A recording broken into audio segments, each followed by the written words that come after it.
Sir, இந்த மாநாட்டில் ஒரு முக்கியமான கருத்தை நீங்கள் சொல்லியிருக்கீங்க.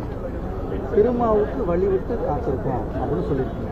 என்ன பொருளை நமக்கு இல்லை திருமாவளவன் இன்றைக்கு பாண்டிச்சேரியில் ஒரு புத்தக வெளியீட்டில் கலந்துக்கிறதா இருந்தார். அதனால எனக்கு முன்பாக அவர் நான் பேசுகிறேனேன்னு சொன்னார். நான் சொன்னேன் உங்களுக்கு முன்பாக நான் பேசுகிறேன், அதனால அவருக்கு அந்த நேரம் தருவதற்காக வெளியிட்டு நான் காத்திருக்கிறேன் அப்படின்னு சொன்னேன். வேற ஒன்றும் நீங்க நினைக்கிற மாதிரி ஒன்றும் இல்லை. அவரு புரிந்துகிட்டு பதில் சொன்னார். அதை நீங்க கவனிச்சீங்களா? அவரு கருத்து நீங்க எப்படி பாக்குறீங்க?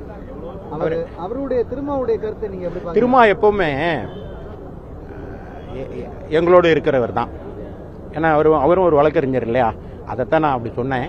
ஆனால் அவர் அரசியல் ரீதியாக சில கருத்துக்கள் சொல்லியிருக்கிறார். எப்படின்னா, இப்போ நான் அந்த நிகழ்ச்சிக்கு வரும்போது எதற்கு போறீங்க அப்படின்னு ஒரு ஆட்டோ டிரைவர் சாலையில் என்னை பற்றி சிக்னலில் பார்த்து கேட்டார். அப்போ நான் சொன்னேன், இப்படி புதிய கிரிமினல் சட்டங்கள் இந்தியில் இருக்கு. இந்தியை அனைத்து இந்திய அண்ணா திராவிட முன்னேற்ற கழகம் என்றைக்கும் எதிர்க்கும்.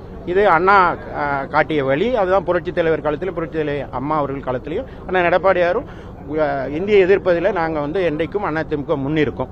இந்தி பெயரை, சமஸ்கிருத பெயரை இதில் திணிக்கக்கூடாதுங்கிறது எங்களுடைய கருத்து. அந்த கருத்தை பிரதிபலிக்க வந்தோம். இதே ஒத்த கருத்துடையவர்கள் யாராக இருந்தாலும் அவங்க வரவேற்போம். திரும்ப அதில் முன்னணியில் இருப்பவர். மேலும் சட்டம் என்ன பெயரில் இருந்தாலும் அந்த சட்டத்தை அமல்படுத்தணும் இல்லையா? சட்டத்தின் ஆட்சி நடைபெறாத ஒரு மாநிலத்தில் சட்டத்தை அமல்படுத்தாத, சட்டத்தின் ஆட்சி நடைபெறாத ஒரு இடத்தில் இருக்க வேண்டாம் அப்படி என்று அதை சூசகமாக சொன்னேன். அவர் நம்மோடு இருப்பேன், நம்மோடு தான் இருப்பார் நம்பிக்கை தெரிவித்தேன். அதை தான் அவருடைய வார்த்தைகளில், வசந்த வார்த்தைகள் அவர் வெளியே தெரிவித்திருக்கிறார். இந்த அதிமுக கூட்டணி பேச்சுவார்த்தையில் இன்பத்துடைய வார்த்தை விதையா எடுத்துக்கலாமா? அவ்வளவு தூரம் போக வேண்டாம். எதுவாக இருந்தாலும் இதையெல்லாம் அனைத்து இந்திய அண்ணா திராவிட முன்னேற்ற கழகத்தினுடைய தலைமை முடிவெடுத்து அறிவிக்கும்.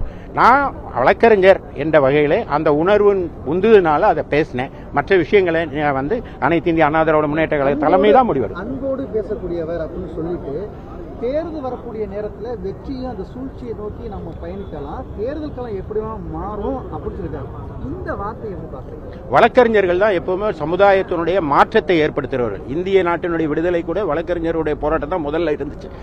முன்னணி தலைவர்கள்லாம் வழக்கறிஞர் தான். தமிழ்நாட்டை பொறுத்தவரையிலையும் அது சுயமரியாதை கொள்கையாக இருந்தாலும் சரி, அல்லது ஆலய பிரச சட்டமாக இருந்தாலும் சரி, எல்லாத்தையுமே முன்னின்று நடத்தினவர் வழக்கறிஞர். இப்பொழுது வழக்கறிஞர் கூட்டம் நடைபெறுகிறது. தமிழ்நாட்டின் மாறப்போகிற அரசியல் சூழ்நிலைக்கு ஒரு விதையாக இருக்கிறது என்பதுதான் உண்மை.